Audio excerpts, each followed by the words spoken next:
What are you doing? Oh, just another day at the office, trying to get rid of this big clump of old man's beard. I'll tell you more in this video.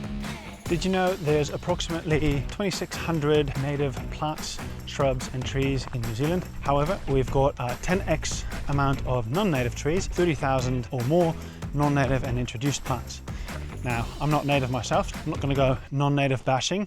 However, taking into consideration that New Zealand has evolved as an island, or several islands, separated from any kind of mainland for over 80 million years. It's only recently that a lot of those non-native plants have been introduced. And this means that a lot of those plants can go into a niche or a specific area and simply outcompete some of the native plants.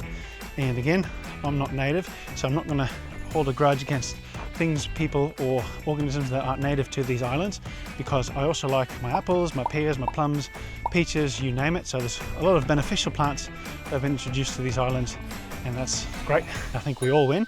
Some of those plants, however, don't adhere to the rules, don't want to play together with all the other ones, so we want to keep an eye out for those. One of the plants that we are looking into actively managing is old man's beard. In the tree behind me you can see a big cluster that was probably a stump that after harvest and clearing of the land has now resprouted and is trying to make its way up the tree. Don't you just love it when you're down on the bottom looking up towards the hill, you're like, oh, that's easy access, and then when you get to the top you realize it is very steep, there's lots of debris, and it's probably not going to be as easy. So I'm going to try and climb down and see how I can access the old man's beard.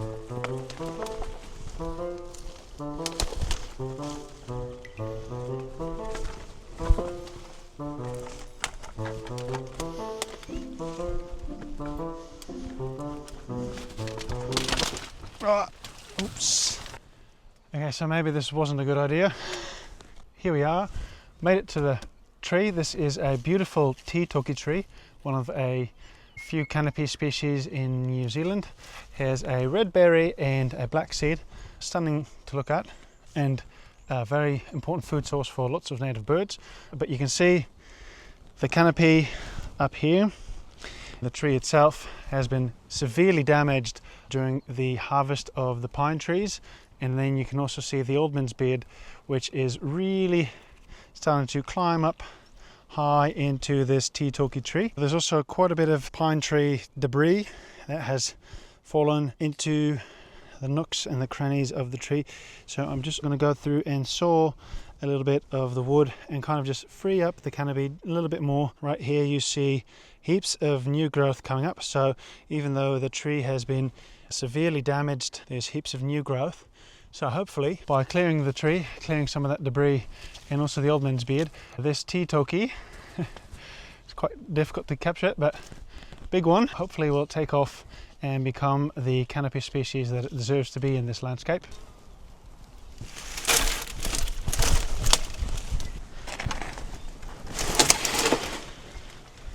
I just spotted the first flowers, and there's quite a few of them.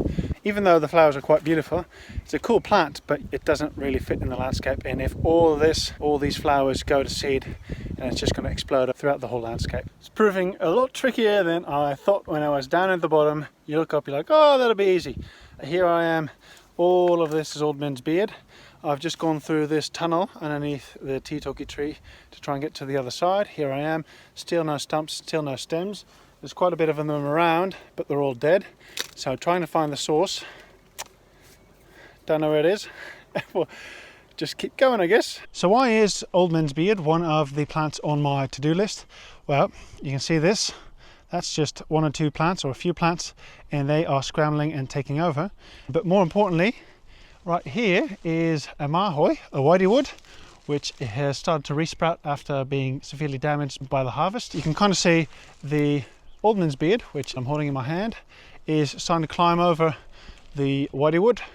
If we let that go on for longer, all this regrowth is just going to be smothered completely by the old man's beard, and then you'll just get more of this stuff. It really prevents regeneration of a lot of the natives, and the natives are pretty hardy. They come up and they'll definitely do their best to reclaim some of this degraded land, but old man's beard is one of the ones that we need to help them out with. This is one of the root sources. This is the stems, and those stems send out new shoots, but also they can root into the ground and they're just creepy crawly all over the place. I'm going to chop or saw them and then dab a bit of poison on the end. Then I'll come back in a week or two and see what areas of this have been affected and what areas still need treatment to get rid of this whole big clump of old man's beard. If you thought that was a challenge, welcome to challenge 2.0, the final boss.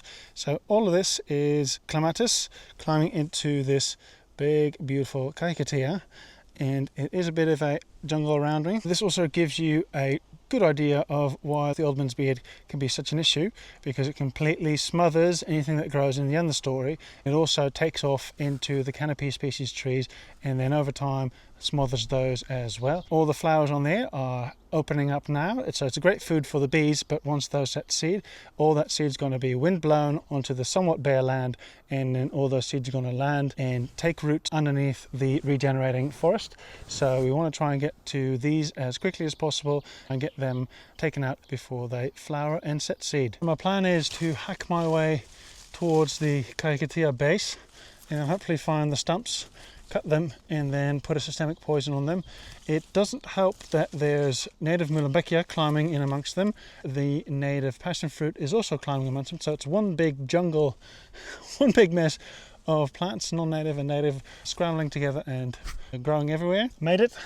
I'm on the inside, and here you can see a big branch growing in and amongst mostly the native passion fruit. So this was my tunnel entrance. Went through, chopped a bit, poisoned a bit, and then fingers crossed we did some damage and got most of it done.